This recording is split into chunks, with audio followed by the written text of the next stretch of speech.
beautiful and sunny and blue sky with fluffy clouds out.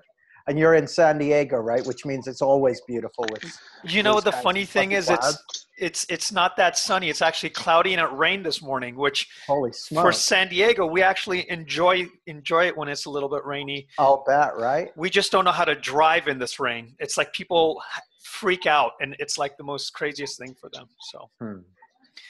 man, so if you don't mind waiting, yeah, May Gray is right. That's what we have. I can see Victoria and Mike's here. Hi, darling. And Mike's here and Phil's here and Orlando's here. Ah, see, I think Steve. Joel, Leanne, Jack. Before we get started, if you guys, I know we're gonna have a lot of questions for Jamie. Remember, right by, if you go to manage to your participants area on the bottom, you'll see a hand raise.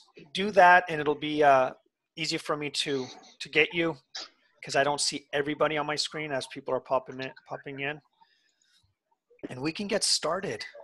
Cool, man. So before we get started, I have to say, none of this would have happened for me if it wasn't for a time when I was really into NLP and Jamie Smart's salad cards were literally in every one of my backpacks in my car. He had several different salad packs, and there were NLP. What were they? They were There like were all sorts. There were, I think I've got a deck here somewhere. Hypnotic language uh-huh. cards, coaching cards, influence cards, all sort of things just to help point people's thinking and behavior in different directions. But that was all, that predated my introduction to the principles. Yeah. Victoria's got some. Woohoo! Oh, no way. Yep, there it is. That's it. Nice. So what got me very interested is Jamie sent out an email and said, I'm taking a different direction. I'm getting rid of my company. And I was shocked. I couldn't believe it for two reasons. Number one, I was like, well, what else am I going to follow if he's not doing this anymore and he's out of his mind? Like, what else is there left outside of NLP? But luckily he gave us glimpses, and he kept emailing, sending out stuff and saying, look, I have something called Effortless Evolution that I'm sending out. And it blew my mind. It was exactly where I was at, but I had no way of articulating it. And Jamie had just started articulating it, and I was like, this is it. And so a big thank you, Jamie, for leading me and so many of us in that direction. And you know, it wouldn't have happened if we didn't follow you in the first place. So we love. Well, you're so welcome, Amir. And I got to say, it's thanks to the people who have kind of come on the journey with me and shared the journey with me and that sort of thing that I've been able to keep doing this stuff. And you know, I've been able to write books and all that sort of stuff. It wouldn't be happening without people in my community, in my world, saying, "Oh yeah, me too. This makes sense to me too." So thanks to you, man. Yeah, thank you. And speaking of where you're at now, you just came out with. Hold on, let me. If you guys can mute your, I'm just gonna do it. Hold on, and then I'll unmute everybody.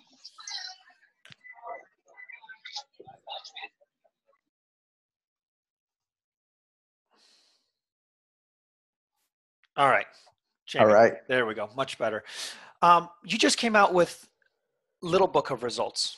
That's based on results. Here's my question for you to start off, and then we'll get to people. There are so many ways of looking at this paradigm, this understanding, whatever you want to call it, the principles behind clarity, is as you put it. And I've gotten so much from all the different teachers of how they see this understanding. I want to ask you, what do you see the direction that's been really useful for you, and what do you see as an important direction to look at when we're looking at this understanding, paradigm, whatever you want to call it? Well, you know, Amir, I don't know that my answer to that would be much different to anyone else you speak to. I mean, the the two things that have made a big, because ultimately the only thing that I can share that's going to be of any use is what's made a difference to me, what's doing something for me. And the first is kind of knowing who you really are, getting a glimpse of who you really are. And the other is understanding where your experience is coming from. And I guess if I was to throw in a third thing, which has actually been very useful, is it's knowing what we're all up to in life. But it seems to me like what we're all up to in life is trying to find out the answer to the first one, who you really are. So it's kind of self-referential, but we just came back from a week on retreat, and we basically spent a week pointing relentlessly at your true self, who you really are, your essential nature. And Chip Chipman shared a quote which I really like, which is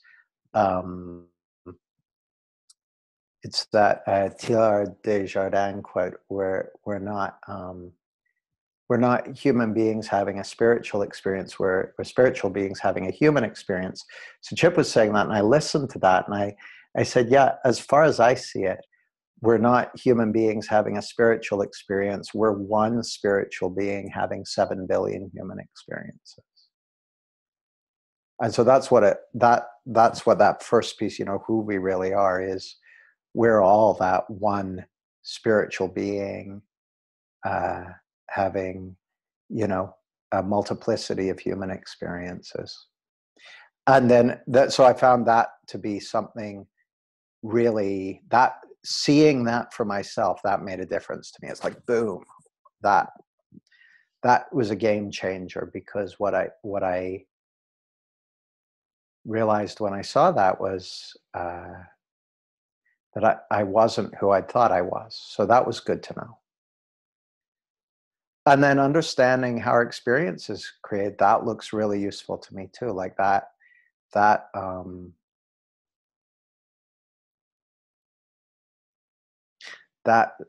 seems to liberate us from suffering. The two of those together. And to me, those two things look kind of like the wings on the plane of this understanding. Knowing who you are, knowing where your experience comes from. Those are the kind of the wings on the plane. I love that, Jamie. And the third thing you said is doing. Is it doing things in life? Is that well? No, understanding what we're up to in life. Oh, what we're up to. Okay. There's a beautiful Sid Banks recording called "Beyond the Word," and so he's just it's one of the older ones. He's doing the Sid thing of sharing and speaking about the stuff he speaks about. And then he says towards the end of it, he goes, "Has anyone got any questions?" And someone says, "Yeah, what does all this have to do with our mission in life, our purpose in life, our mission?" And Sid goes, "Our mission in life?" He goes, "Well, as far as I can tell, your mission in life is to find your way home to who you really are, to discover that you're God." And the guy goes, "Is that it?" And to me, like there's one the first this it's nice that we're going in this direction. Actually, the first Sid Banks recording I ever got access to was an old one called Beyond Psychology, and I referenced this in the book actually. At the beginning, the start of this recording, so I had listened to it. I used to have a sleep disorder, and I would listen to that recording to help myself go to sleep, which it worked really well. So I would, if I woke up in the middle of the night or whatever, I'd just put it on and I'd go to sleep. So I'd listened to it hundreds and hundreds of times and really got a nice feeling when I listened to it. But I couldn't make out what the hell he was on about. Like I did not understand I understood the words, but I didn't understand what it meant. And it sounded, especially like the first minute of it, sounded kind of like mumbo jumbo to me. But it was nice, so I would listen to it. And then, but I'd listened to it hundreds of times. And then one day I'm listening to it, and it went from sounding like mumbo jumbo to something like sounding so clear and precise and distinct. And what I heard Sid say is, you're searching for silence. Everybody in the world searches for silence because everybody in the world is searching for themselves. In fact, he said, everybody in the world is that one same superconscious state playing the game of life. Now, in this game of life, we all search for ourselves. When I say selves, I mean inner self, the one that created the life in the first place. He said, now, most people are not aware of this, but if you're looking for happiness, if you're looking for peace, if you're looking to have a nice, quiet, contented life, in actual fact, you're searching for your inner self.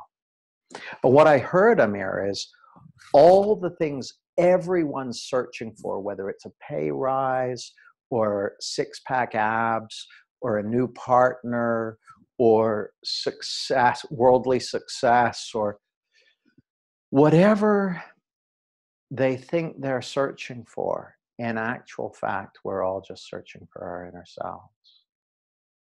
And that's and when I get caught up, when I go outside in, when I freaking out about X, Y, or Z, it's either because I think there's some risk that I may lose my inner self or never get back there. Now, I'm not actually thinking that. That's just that feeling of insecurity or whatever. And the solution is always the same, which is we wake up to the truth that we've already got it. We already are it. It's our nature. Jamie, while you're talking, as you know, I work at a recovery center, and we never talk about drugs in our, we literally talk about coming back home. And you wouldn't believe how many people stopped wanting to do drugs simply because they found out who they were. I know that sounds, and it's to a point where the counselors are going, what are you guys doing in this room? What do you guys talk about? Because when they leave, they didn't say anything about don't do drugs or here's the statistics. They literally leave saying, I found my way back home and I'm okay now.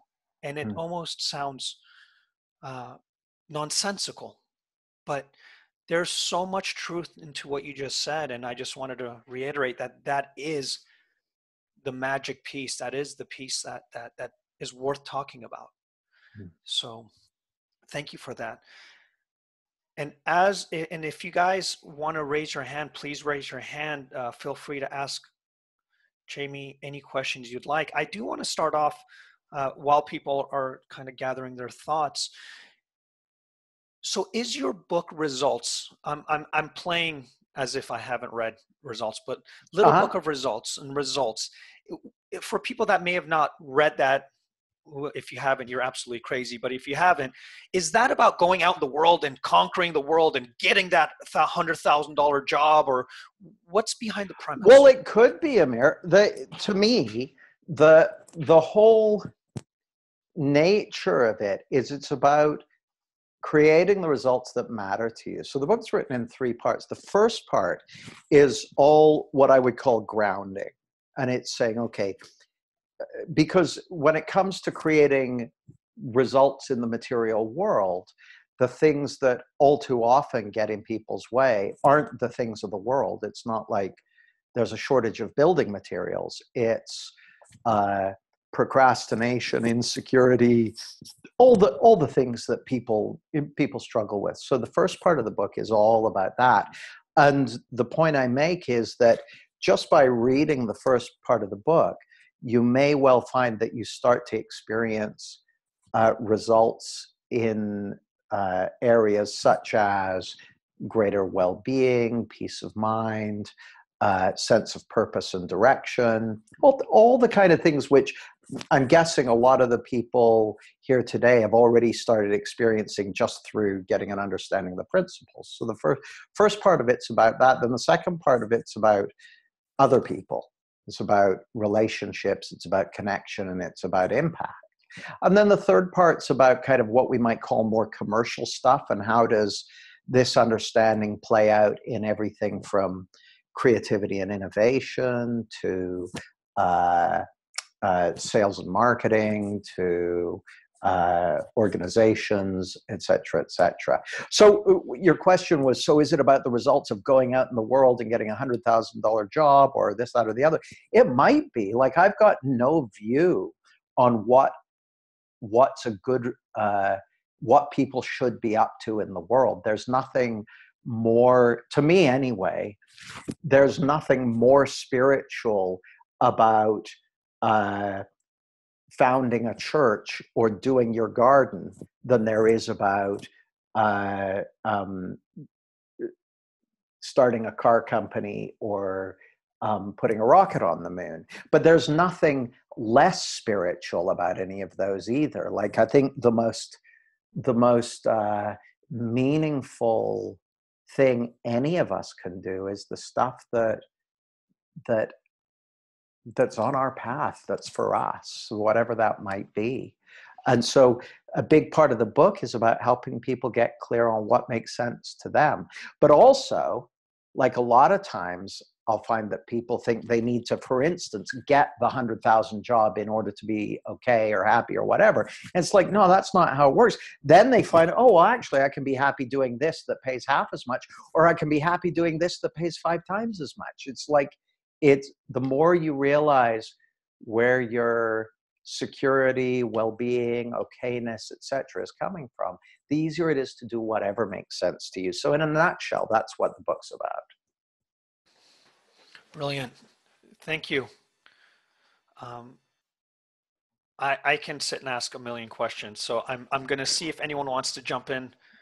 There was just something I wanted to clear up from earlier. When you were saying, when I said the stuff about knowing who you really are, finding your way home, and you saying that's a really useful thing to talk about, and it's a great place to start with people. I totally agree. And the other piece, when I said it's like the wings on the plane, that's one of the wings on the plane. And the other wing on the plane, to me anyway, is about understanding where your experience comes from. And because, as I see it anyway, spiritual traditions throughout history have been pointing people to who they really are, and where the oneness of life that we all have, that divine nature, that we're all part of that. So that's true and a well-trodden path. The thing that looks new and distinct to me about how Sid Banks articulated this is his understanding of the nature of thought, thought as a spiritual principle. And that looks super important to me, because that brings into connection a whole domain of learning and lack of doing, actually, that you don't tend to find in many of the other traditions. So that looks really important to me too. Yeah, I agree with what you just said about the spiritual nature of thought. Once I got a really good grasp of that, going back and reading Alan Watts, Sri Nisargadatta Maharaj, and all the non-dual, something clicked. Before, it was a very good idea, but I didn't know what I'm like, wow, those people are really, really bright. But there's something about seeing the spiritual nature of thought that I almost got a closer relationship to those authors that saw something. I felt that. And so I think that is a really big missing piece that made a big difference for me as well. Well, for me too. Yeah. So let's anyone want to go ahead and unmute yourself if you'd like, and feel free to ask Jamie a question. Oh, we can just sit here in silent contemplation if you like. That works for me too. Yeah, we can do that. We can do that. I'd like to ask a question, if I may. Go ahead. Hi, Jamie. Hi. Hi, Phil.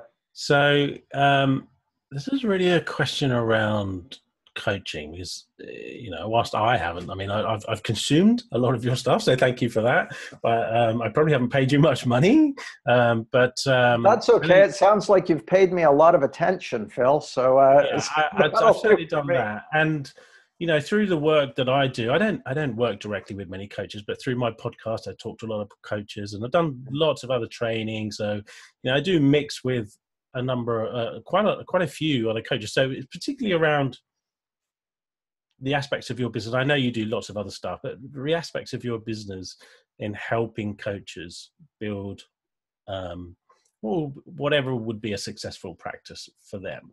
Mm-hmm. Now, I kind of, it's almost a throwaway question because I don't know whether you'd be able to answer it. And I don't want to make this my general question specific about what you do. I want to make it overall because there are lots of coaching training programs out there. So it's like, out of curiosity, I don't know whether you know how many people that go through either your training specifically or just training overall that then end up getting the results that they want as far as building a coaching practice.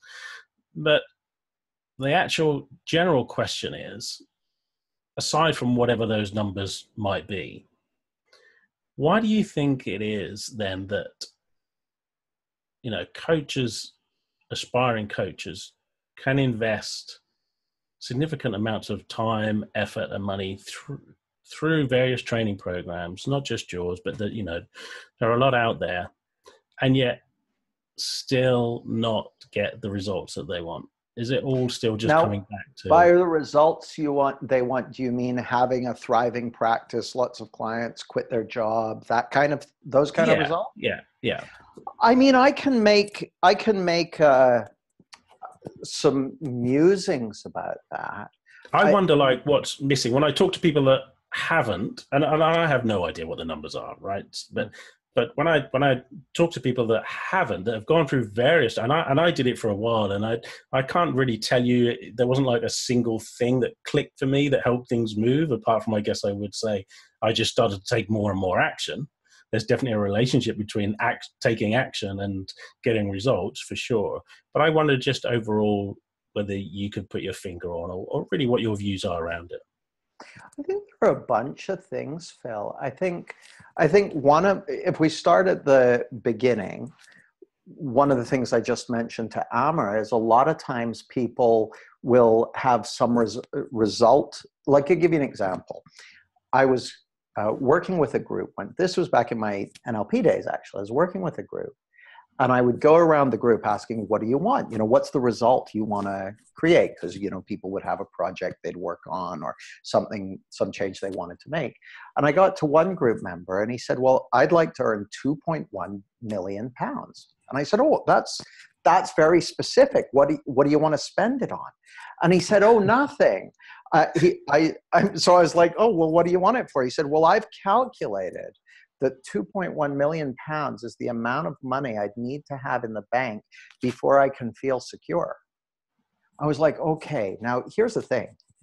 I have no view on whether or not earning 2.1 million pounds is a good goal for him or not, but doing it in order to feel secure belies a fundamental misunderstanding of where security comes from. Now, I've had a number of people come on coaching programs with me who had and I think there's a lot of this out there, by the way, who had the idea, if I could be a coach, then I would be happy, I would feel fulfilled, that sort of thing.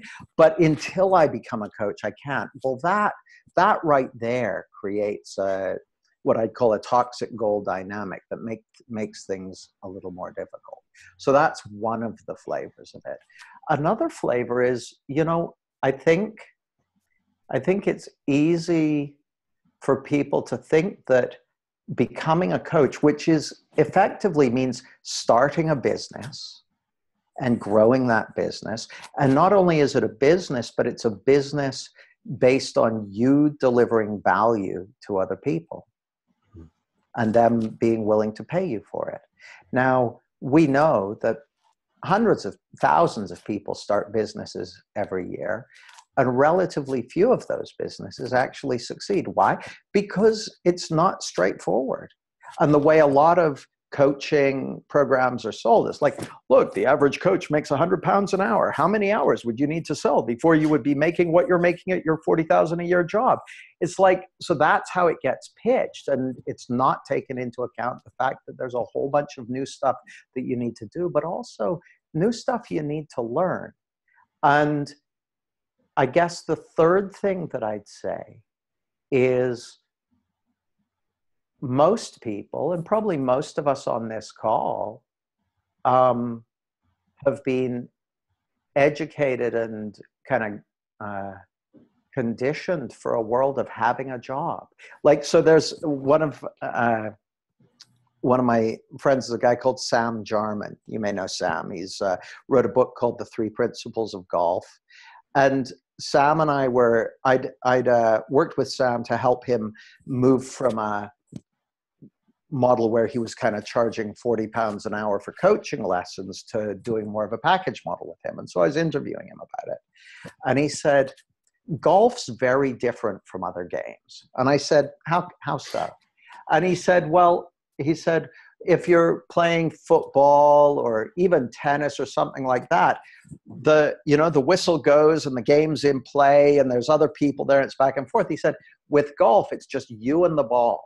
And the ball just sits there doing nothing till you take a shot.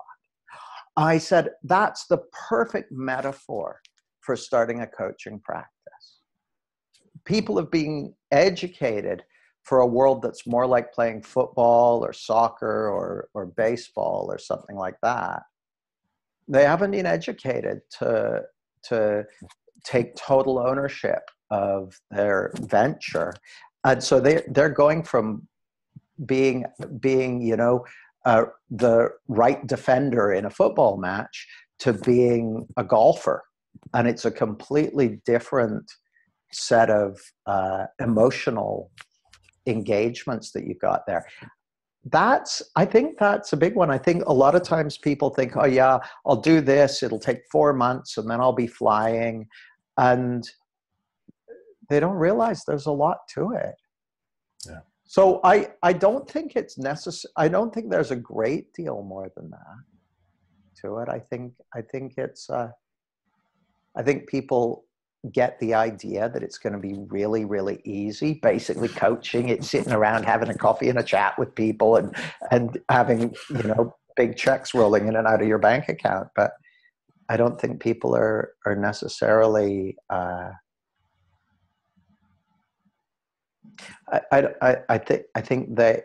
think often people expect that it'll be easier than it actually is. Because it's we talk a lot about the results, as in who's successful. We don't always talk and perhaps explore. And I've had a few people on my podcast that where things haven't gone as they had hoped, to basically share that with people so that people can really see. And one guy I had on my podcast was saying, well, he was avoiding pretty much all discomfort. Yeah, that's not going to work. Yeah, cool. But you raise you raise another interesting point, which is we have a tendency, survivorship bias. We tend to look at the people who have succeeded and go, oh, well, how did they do it? Yeah. But for instance, I started my practice, I started transitioning out of work 20 years ago to having my own. So I've done a lot of stuff over the years. But if I had that same journey to go on 10 times, I wouldn't have succeeded all 10 times. Maybe I was lucky to get 1 in 10. Maybe it would have been 1 in 100. And so you look at, whoever 10 people that you think of as, oh yeah, they really get it, they really got it. We each tell you here's what we put it down to and all that kind of stuff. But we're completely overlooking the massive survivorship bias in there.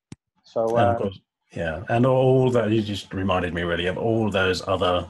It's like I'm asking this question really from a place of, what do you think's missing? What is it that people are not getting? Going through so much coaching training, what are they missing? But I guess the thing that I'm missing is that there are just so many other factors outside of any of our control or even influence at play. There are, but the other thing I'd say that relates to all of this is the thing you said, Phil. Action will come from a certain, clarity of understanding and that sort of thing. But I think a lot of times people, they just feel insecure there. So it's basics around fear of visibility or fear of making a mistake or that sort of thing that makes something that takes can take quite a lot of energy and effort, because it makes it take longer than it needs to. So like if you were to ask me what would be the quickest way for someone to accelerate their progress, it would be to be less concerned with how they feel. I find one of the nice thing about lots of coaches and aspiring coaches that I meet is they really like to do things that feel good and that sort of thing, which is nice. It's a nice feeling of doing something you enjoy.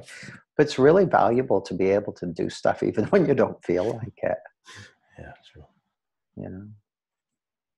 Yeah, cool. Thank you, Jamie. Thank you. You're welcome.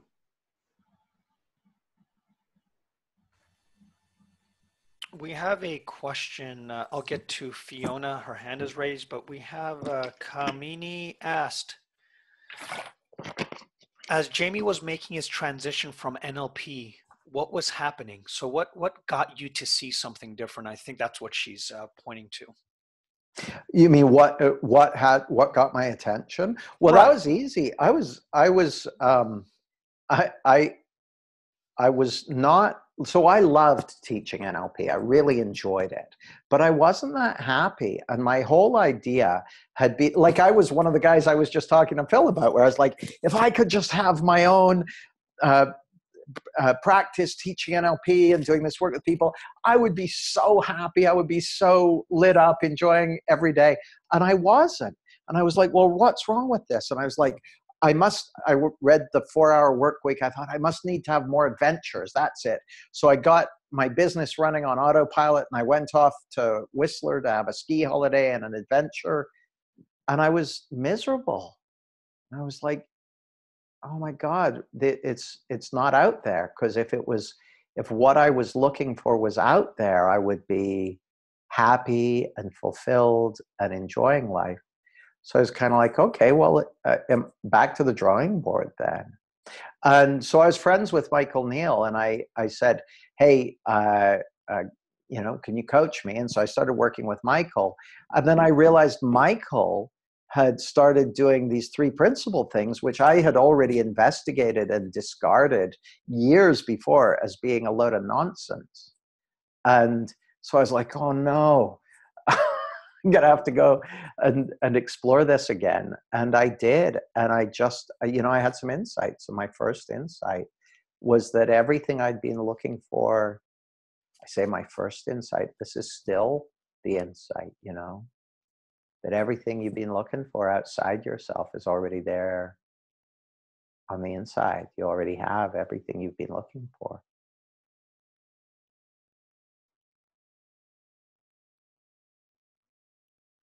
So I saw that and I was like, whoa, that changes things. I started talking to people about this stuff. Then, not so long later, I was listening to a Sid Banks recording with some buddies of mine. And I had an insight into the fact that we all have that innate well-being, resilience, clarity, peace of mind already within us. I went from not knowing that to knowing that. I was like, oh, and that changed how I work with clients. And then in like June 2009, I up until this point, I'd been seeing this understanding. I'd been seeing it as an interesting method an interesting approach.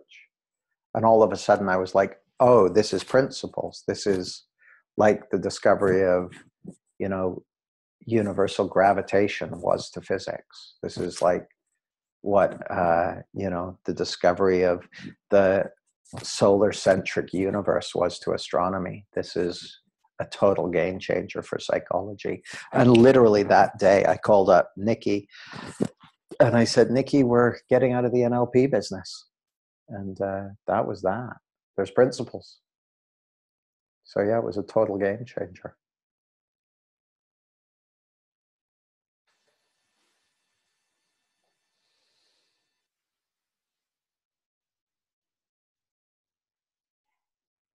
Thank you. We have Fiona who has a Hi, question. Fiona. Hey, Jamie. Never met you before, so hi. Bit weird when you suddenly see yourself big on the screen. So maybe I'll just change the view. So what it is I'd like to ask you is, well, I have 3 questions, but my main one has changed. And I'm a psychologist. I'm a trained counsellor. I've not been working as a psychologist for a long time because I don't, for myself, I don't believe that it works. I'm not putting down anyone that's still doing it, but for myself, I don't believe that it works. And I've created my own therapy. So now I use a whole bunch of things, NLP, energetic NLP, intuition, reading people. I've been on this conscious evolutionary path for a long time. And I bring the 3 principles training to my coaching sessions. But lately I've been thinking a lot about, you know, is it still good to bring exercises to people?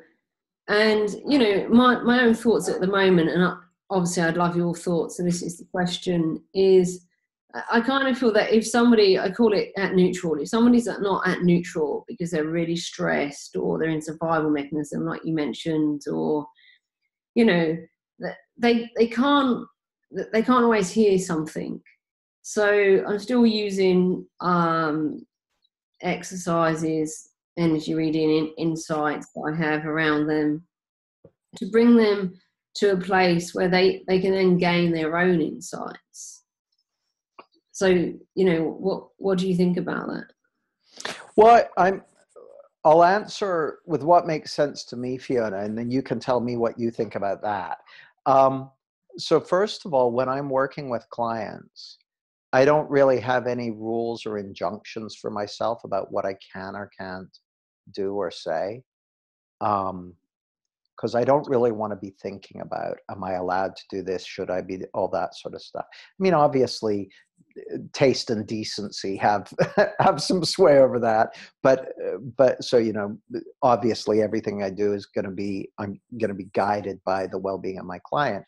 But so I don't particularly have any rules. And what I can tell you is that there are things which totally made sense to me.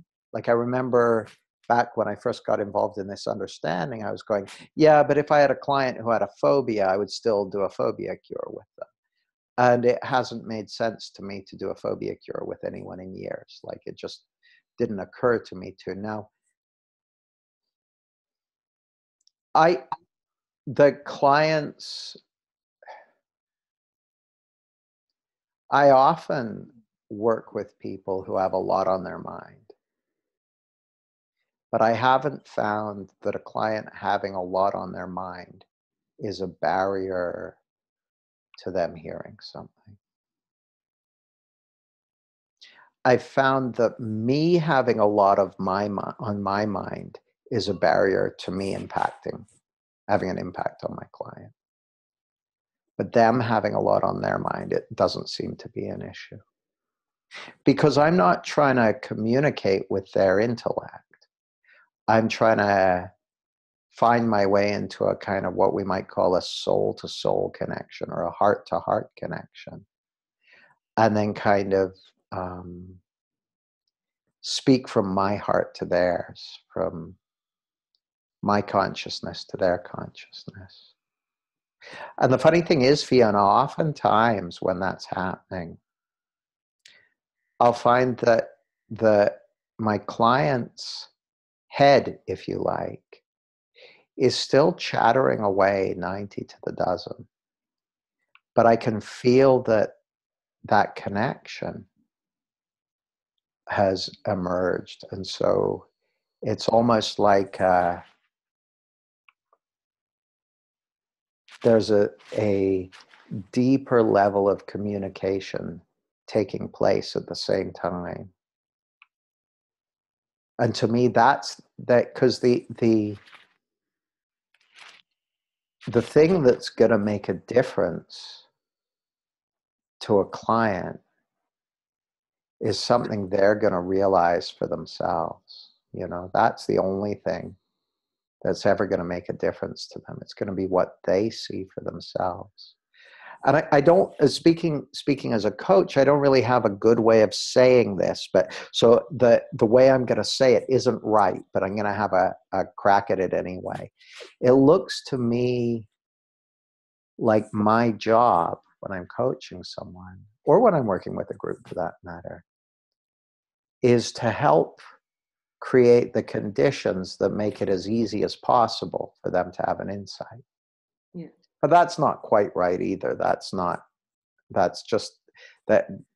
bit like, if I wrote that down, I would see all the flaws in what I've said, but that's my job. And so the thing that I've found makes it absolute, that helps with that more than anything else, is keeping my side of the street clean. And how I keep my side of the street clean is by doing my best to make sure there's nothing getting in my way. There's nothing that I'm not getting caught up about my client. Making sure that I can see the truth of who they really are. And the easiest way for me to see the truth of who my client really is by me, seeing, feeling the truth of who I really am and who we all really are. Because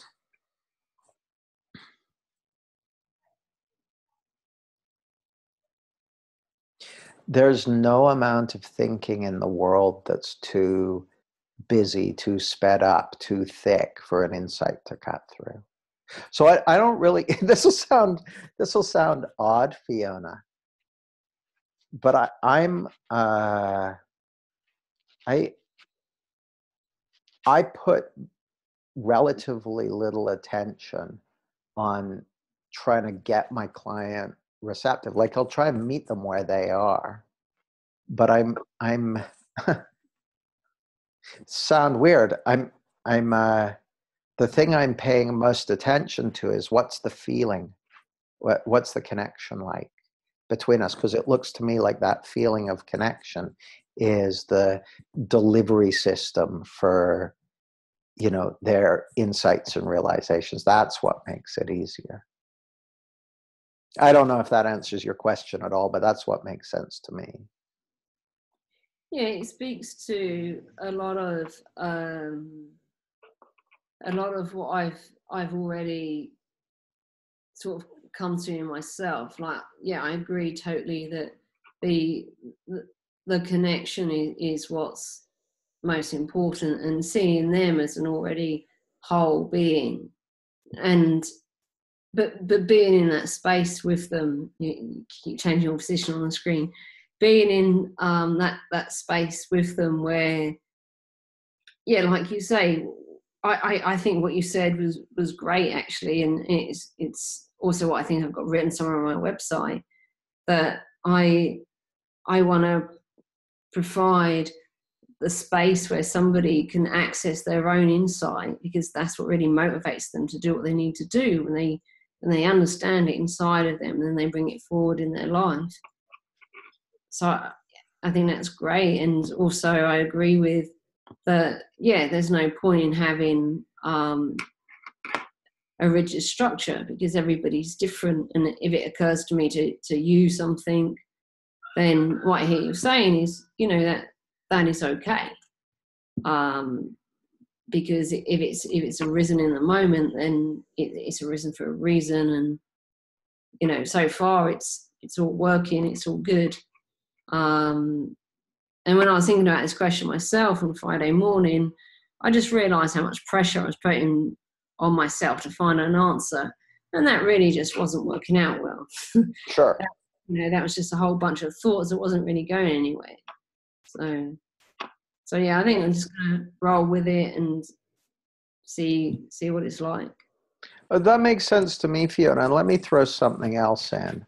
The reason that the things that made sense to me, like I gave the example of a phobia cure, the reason that that made sense to me 9 years ago, and it doesn't make sense to me now, is because how I see people today is much more simply and clearly than I saw people back then. So I think that, and I think this probably goes for all of us in any area of life, if as our understanding of the truth of how some aspect of life works, as that continues to increase, then the way that we relate to life simplifies. Like anywhere, when we understand how something works, then it looks simpler than when we don't understand how it works, when it looks baffling and confusing. So my way of working with clients has got simpler and simpler and simpler over the years. Sure. So yeah, but what I say to all the coaches and therapists and so on that I teach, so ultimately you got to do what makes sense to you in the moment with your clients, and that's going to be a function of your understanding of these principles. Yeah, thank you. You're welcome. Fiona, beautiful question. I know that one probably is useful for a lot of people here. Yeah. And your answer was brilliant. So thank you for that. We have Eric, if you want to unmute yourself. He does have. Hi, Eric. I'll unmute you. There we go. All right. Hey, Jamie. Hey. I don't know if you remember me. We had an email exchange many years ago. Uh-huh. It was regarding money. At the time, I was in pretty desperate straits, quote unquote. Uh-huh. It was more like survival time or something. But I think I worked through some workbook or something years. I don't remember exactly. Anyway, I like your metaphor of the golf coach. Mm-hmm. I mean, I did look at that ball and it wasn't moving. So I had to hit it. Yeah. And I called up the CEO of this company that I had done a little bit of work for before, and just said, "Do you have anything for me?" And because he seemed to like me, and so I had to look past my insecurities. But eventually, we did work out some projects, and I've been working with him ever since as a freelance. Oh, cool. I've also done some other things, some freelance photography and so forth, and copywriting. But yeah, I don't like having to chase after a lot of work. I'd rather just have one big client.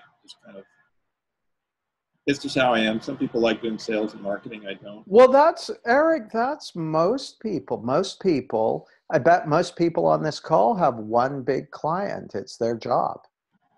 That's what most of us have been conditioned for. So it's not surprising that that's your preference. That's the preference of almost everyone on the planet. Nothing wrong with that. That's fine. I would say my dissatisfaction at this point is sometimes a lot of the work is not that exciting or interesting. It's like not what I would be doing. That's how I would be paid for it. Particularly when it gets into the technical side, it's like, torture. So you were talking about coaching, and I've been involved with quote unquote principles for about 21 years. It's changed name. And more recently, my understanding has shifted dramatically, getting involved with some non-dualist teachers. So now I'm coming back to the principles and writing about it. And sometimes it seems like it's really on target and people resonate with it. But I've never had any interest in coaching. I think some people are born teachers. Maybe I'm not a teacher. I'm more of somebody, I enjoy creating something like a writing or artwork people can look at. I don't know. I guess it's just how I'm wired. I express myself better in writing, for example.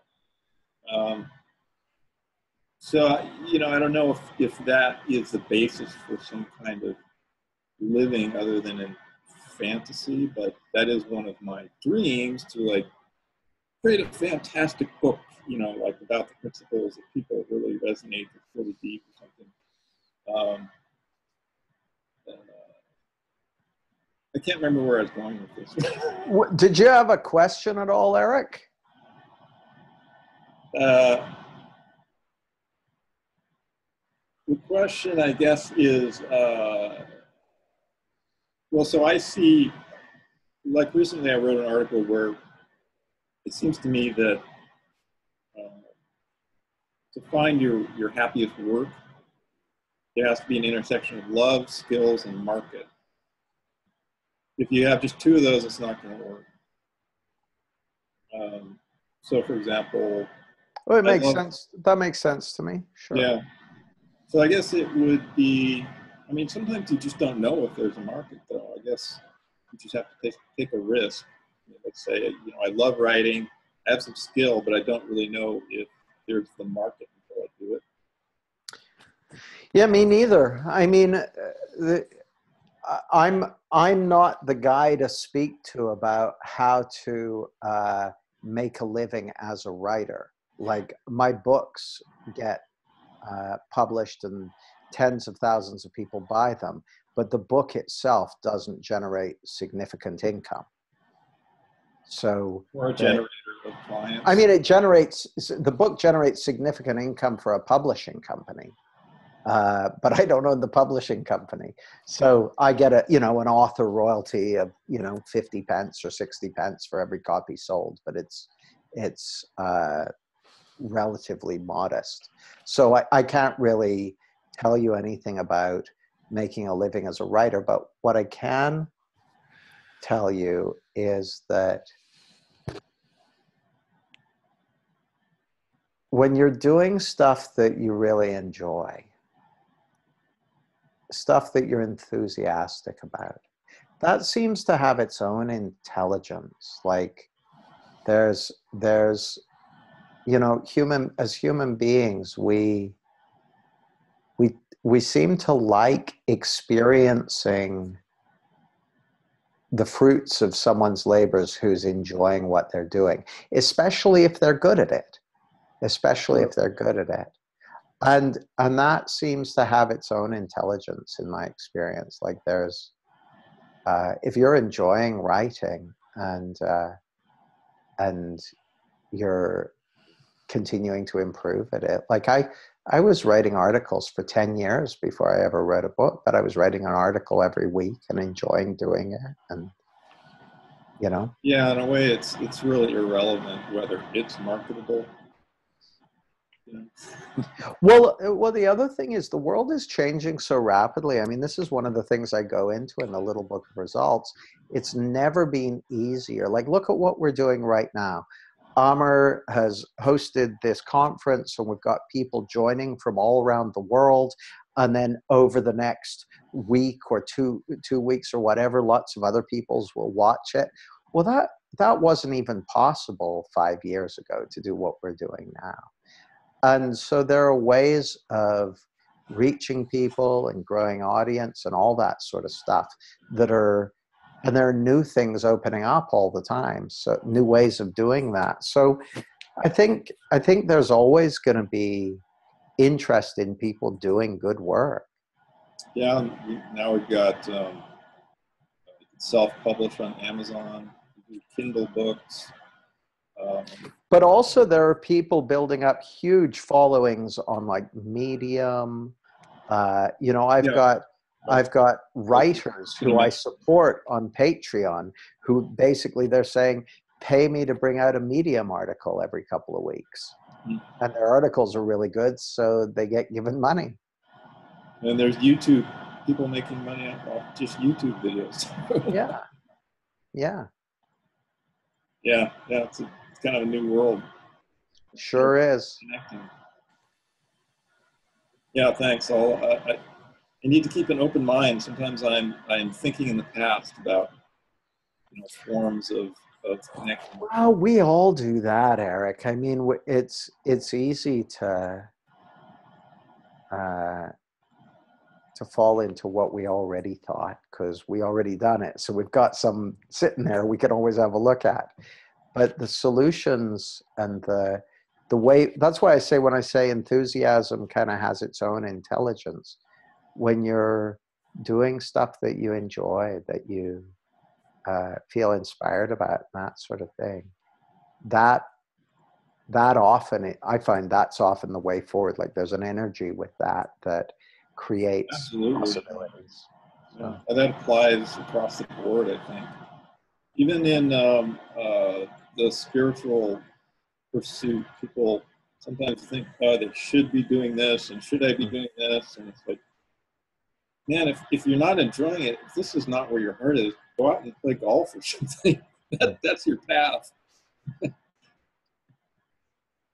Yeah, I can think of lots of examples of that. And there's a paradox in it as well, because it's also useful to be able to do stuff that you don't feel like doing. So it's a bit of both. Don't be a slave to your feelings, for sure. Yeah. Yeah. Thanks, Eric. Thank you. Thank you, Eric. So we are actually on to the hour. That was a quick hour. It always goes by fast with. I've got time if there's more questions, but if there aren't, then we can wrap it. Yeah, if there's one more question, I did want to ask you, since you are launching Little Book of Results, what was the idea behind making the things little? Like what is the usefulness? Making the book little? Yeah, like having the original one, making it smaller. There are a couple of things. So I did it first with Clarity. So Clarity was a big success. And I was talking with the publishers about doing a second edition of Clarity. I said, well, what's involved in a second edition? They said, well, you would put in new chapters covering things you didn't cover in the first one. I said, well, the first one had a lot of chapters already. I don't want to add chapters. I'd rather take away chapters. Like I'd rather do something shorter. And they said, well, you could do a concise version. And I liked the idea of that. So with the Little Book of Clarity, I set the goal for me to reduce the number of words by 50%. So I had to really kind of focus and boil it down to what are the absolute essentials, the bare essentials. So it ended up being a brutal edit. And then it's kind of funny, Amir, because after people read it, a lot of people said to me, oh, I really like the Little Book. In fact, I think it's better than the original book. And I was kind of going, thanks, fuck off. I really liked the original one as well, but I appreciated that. And so I thought, well, so Results was a Sunday Times bestseller. And I thought there's no doubt that they'll want to, that there'll be an appetite for a concise version because they're pocket sized and that sort of thing. The bigger ones are a little more daunting. And so I set about doing it. I couldn't get it down to half the size of the original though, because Results is sort of, it all fits together. There's lots of callbacks from one chapter to another. So I managed to reduce the number of words by a third. So it's a quicker, easier read, and update some of the stuff. Because this is the other thing. It looks to me, and this might be a nice point to end it on. So we talked a little bit about technology on this call, and it looks to me like we're at this incredible point in our evolution, where exponential technology is just exploding. And we're seeing everything from robotics to artificial intelligence to, just amazing things happen. And some of it's really incredible, but some of it's a little scary as well. And it kind of looks to me like giving humanity exponential technology at our current level of consciousness is kind of like giving a toddler a machine gun. And it looks to me like this understanding and our capacity for resilience and insight and well-being is the kind of the partner to exponential technology. It's the thing that helps us not become enslaved to our robot overlords. So even in the 18 months since Results became a Sunday Times bestseller, a lot of that has continued to evolve and change, and it looks really essential to me. The other thing that I found out just before the Little Book of Results got published, so there's a futurist organization called the Institute for the Future. And they produced a report a few years ago called Future Work Skills 2020, saying, what are the kind of skills people will need in the workplace in the coming decade? And I talked about that in Results, things like creativity and perceptiveness and social intelligence. But then they just published a report saying, we missed one. And you know what one they missed? The thing they missed is resilience. They hadn't realized a few years ago when they wrote the original report that resilience was like the game changer in terms of people being able to ride the wave of the changes, the volatility and complexity that we're going through as a society. And so it really looks to me like, our capacity for insight and our capacity for resilience are so essential at this time in our development.